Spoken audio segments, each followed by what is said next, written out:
ഉൽപ്പത്തി പുസ്തകം 30-ാം അധ്യായം. താൻ യാക്കോബിന് മക്കളെ പ്രസവിക്കുന്നില്ല എന്ന് റാഹേൽ കണ്ട് തൻ്റെ സഹോദരിയോട് അസൂയപ്പെട്ട് യാക്കോബിനോട്, എനിക്ക് മക്കളെ തരേണം, അല്ലെങ്കിൽ ഞാൻ മരിച്ചുപോകും എന്ന് പറഞ്ഞു. അപ്പോൾ യാക്കോബിന് റാഹേലിനോട് കോപം ജ്വലിച്ചു. നിനക്ക് ഗർഭഫലം തരാതിരിക്കുന്ന ദൈവത്തിൻ്റെ സ്ഥാനത്തോ ഞാൻ എന്ന് പറഞ്ഞു.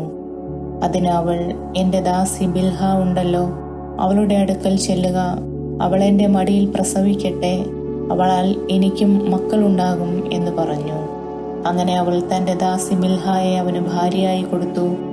യാക്കോബ് അവളുടെ അടുക്കൽ ചെന്നു. ബിൽഹ ഗർഭം ധരിച്ച് യാക്കോബിന് ഒരു മകനെ പ്രസവിച്ചു. അപ്പോൾ റാഹേൽ, ദൈവം എനിക്ക് ന്യായം നടത്തി എൻ്റെ അപേക്ഷ കേട്ട് എനിക്കൊരു മകനെ തന്നു എന്ന് പറഞ്ഞു.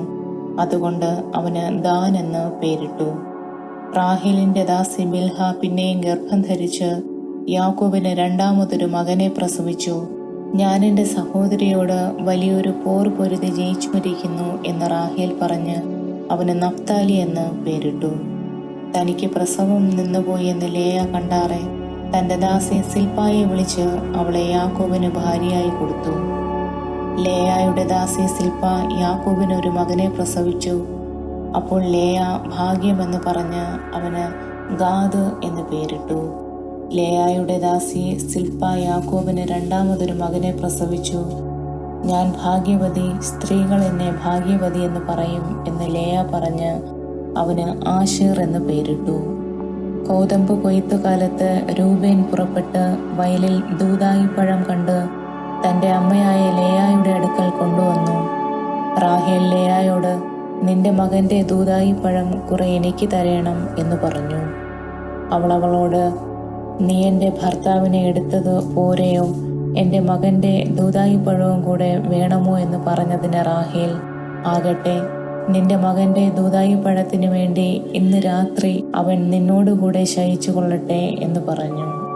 യാക്കോബ് വൈകുന്നേരം വയലിൽ നിന്ന് വരുമ്പോൾ ലേയ അവനെ എതിരേറ്റു ചെന്നു. നീ എൻ്റെ അടുക്കൽ വരേണം, എൻ്റെ മകൻ്റെ ദൂദായിപ്പഴം കൊണ്ട് ഞാൻ നിന്നെ കൂലിക്ക് വാങ്ങിയിരിക്കുന്നു എന്ന് പറഞ്ഞു. അന്ന് രാത്രി അവൻ അവളോടുകൂടെ ശയിച്ചു. ദൈവം ലേയായുടെ അപേക്ഷ കേട്ടു. അവൾ ഗർഭം ധരിച്ച് യാക്കോബിന് അഞ്ചാമതൊരു മകനെ പ്രസവിച്ചു. അപ്പോൾ ലേയ, ഞാൻ എൻ്റെ ദാസിയെ എൻ്റെ ഭർത്താവിന് കൊടുത്തതുകൊണ്ട് ദൈവം എനിക്ക് കൂലി തന്നു എന്ന് പറഞ്ഞ് അവന് ഇസാഖാർ എന്ന് പേരിട്ടു.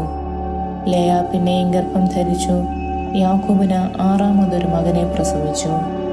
ദൈവം എനിക്കൊരു നല്ല ദാനം തന്നിരിക്കുന്നു. ഇപ്പോൾ എൻ്റെ ഭർത്താവ് എന്നോടുകൂടെ വസിക്കും. ഞാനവന് 6 മക്കളെ പ്രസവിച്ചുവല്ലോ എന്ന് ലേയ പറഞ്ഞ് അവന് സെബൂലൂൻ എന്ന് പേരിട്ടു. അതിൻ്റെ ശേഷം അവൾ ഒരു മകളെ പ്രസവിച്ച് അവൾക്ക് ദീന എന്ന് പേരിട്ടു. ദൈവം റാഹേലിനെ ഓർത്തു. ദൈവം അവളുടെ അപേക്ഷ കേട്ട് അവളുടെ ഗർഭത്തെ തുറന്നു. അവൾ ഗർഭം ധരിച്ച് ഒരു മകനെ പ്രസവിച്ചു. ദൈവം എന്നെ നിന്ന് നീക്കിക്കളഞ്ഞിരിക്കുന്നു എന്ന് പറഞ്ഞു. യഹോവ എനിക്ക് ഇനിയും ഒരു മകനെ തരുമെന്നും പറഞ്ഞ് അവന് യോസേഫ് എന്ന് പേരിട്ടു. റാഹേൽ യോസേഫിനെ പ്രസവിച്ച ശേഷം യാക്കോബ് ലാബാനോട്, ഞാൻ എൻ്റെ സ്ഥലത്തേക്കും ദേശത്തേക്കും പോകുവാൻ എന്നെ അയക്കണം. ഞാൻ നിന്നെ സേവിച്ചതിൻ്റെ പ്രതിഫലമായ എൻ്റെ ഭാര്യമാരെയും മക്കളെയും എനിക്ക് തരേണം. ഞാൻ പോകട്ടെ, ഞാൻ നിന്നെ സേവിച്ച സേവ നീ അറിയുന്നുവല്ലോ എന്ന് പറഞ്ഞു. ലാബാൻ അവനോട്, നിനക്ക് എന്നോട് ദയയുണ്ടെങ്കിൽ പോകരുതേ, നിന്റെ നിമിത്തം യഹോവ എന്നെ അനുഗ്രഹിച്ചിരിക്കുന്നു എന്ന് എനിക്ക് ബോധ്യമായിരിക്കുന്നു. നിനക്ക് എന്ത് പ്രതിഫലം വേണം എന്ന് പറക, ഞാൻ തരാമെന്ന് പറഞ്ഞു. അവനവനോട്, ഞാൻ നിന്നെ എങ്ങനെ സേവിച്ചു എന്നും നിന്റെ ആട്ടിൻകൂട്ടം എൻ്റെ പക്കൽ എങ്ങനെ ഇരുന്നു എന്നും നീ അറിയുന്നു. ഞാൻ വരും മുമ്പേ നിനക്ക് അല്പമേ ഉണ്ടായിരുന്നുള്ളൂ, ഇപ്പോൾ അത് അത്യന്തം വർദ്ധിച്ചിരിക്കുന്നു. ഞാൻ കാൽ വച്ചിടത്തൊക്കെയും യഹോവ നിന്നെ അനുഗ്രഹിച്ചിരിക്കുന്നു. ഇനി എൻ്റെ സ്വന്തം ഭവനത്തിനു വേണ്ടി ഞാൻ എപ്പോൾ കരുതും എന്നും പറഞ്ഞു. ഞാൻ നിനക്ക് എന്ത് തരയണമെന്ന് അവൻ ചോദിച്ചതിന് യാക്കോബ് പറഞ്ഞത്, നീ ഒന്നും തരേണ്ട, ഈ കാര്യം നീ ചെയ്തു തന്നാൽ ഞാൻ നിന്റെ ആട്ടിൻകൂട്ടത്തെ ഇനിയും മേയിച്ചു പാലിക്കാം. ഞാനിന്ന് നിന്റെ എല്ലാ കൂട്ടങ്ങളിലും കൂടിക്കടന്ന് അവയിൽ നിന്ന് പുള്ളിയും മറവുമുള്ള ആടുകളെയൊക്കെയും ചെമ്മരിയാടുകളിൽ കറുത്തതിനെയൊക്കെയും കോലാടുകളിൽ പുള്ളിയും മറവുമുള്ളതിനെയും വേർതിരിക്കാം. അത് എൻ്റെ പ്രതിഫലമായിരിക്കട്ടെ. നാളെ ഒരിക്കൽ എൻ്റെ പ്രതിഫലം സംബന്ധിച്ച് നീ നോക്കുവാൻ വരുമ്പോൾ എൻ്റെ നീതി തെളിവായിരിക്കും. കോലാടുകളിൽ പുള്ളിയും മറുവുമില്ലാത്തതും ചെമ്മരിയാടുകളിൽ കറുത്ത നിറമില്ലാത്തതുമെല്ലാം മോഷ്ടിച്ചതായി എണ്ണാം. അതിന് ലാബാൻ, നീ പറഞ്ഞതുപോലെ ആകട്ടെ എന്ന് പറഞ്ഞു. അന്ന് തന്നെ അവൻ വരയും മറവുമുള്ള മുട്ടാടുകളെയും പുള്ളിയും മറവുമുള്ള പെൺകോലാടുകളെയൊക്കെയും വെണ്മയുള്ളതിനെയൊക്കെയും ചെമ്മരിയാടുകളിൽ കറുത്ത നിറമുള്ളതിനെയൊക്കെയും വേർതിരിച്ച് അവൻ്റെ പുത്രന്മാരുടെ കയ്യിൽ ഏൽപ്പിച്ചു. അവൻ തനിക്കും യാക്കോബിനുമിടയിൽ 3 ദിവസത്തെ വഴി അകലം വച്ചു. ലാബാന്റെ ശേഷമുള്ള ആട്ടിൻകൂട്ടങ്ങളെ യാക്കോബ് മേയിച്ചു.